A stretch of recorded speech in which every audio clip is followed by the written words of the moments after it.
જય શ્રી કૃષ્ણ મિત્રો, કેમ છો બધા? મજામાં ને? ચાલો આપણે એક વાતની શરૂઆત કરીએ. એક મોટું રજવાડું હતું. એ રજવાડામાં ઘણા બધા લોકો રહેતા હતા. એમાં એ રજવાડામાં એક એવી માન્યતા હતી કે કોઈ જો આમાં રાજા બની જાય અને એ મૃત્યુ પામે ને તો એ સ્વર્ગલોકમાં જાય.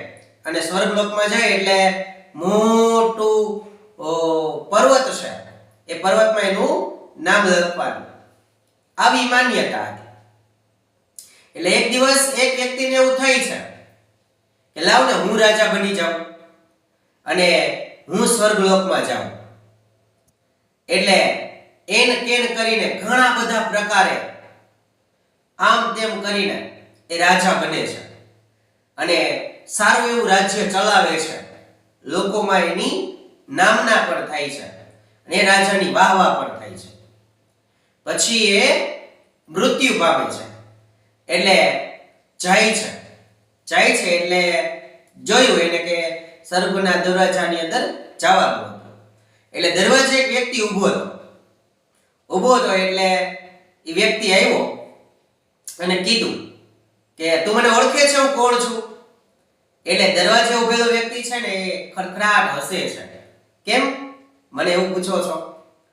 એટલે પેલો વ્યક્તિ કહે છે કે હું રાજા છું, બહુ મોટો રાજા છું.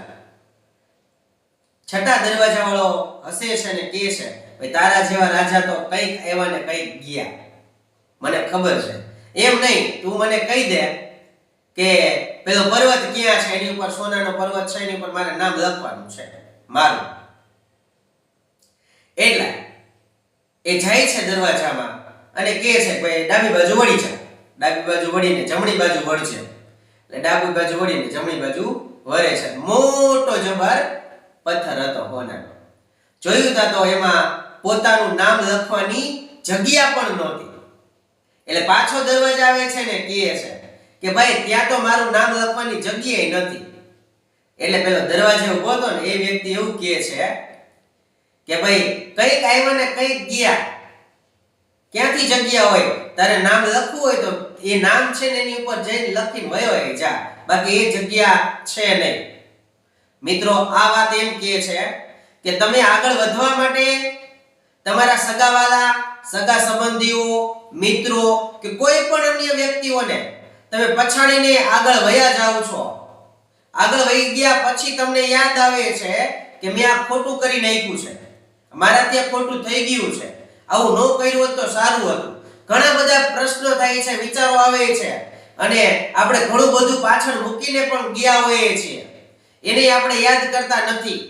અને આવા તો અનેક પ્રકારના ગાંડા થઈ ગયા છે, એમ કહી શકાય કે આગળ વધવા માટે અનેક પ્રયાસો કરે છે, અંતે ખબર પડે છે. આ વાર્તા ગમી હોય લાઈક કરો, શેર કરો, સબસ્ક્રાઇબ કરો.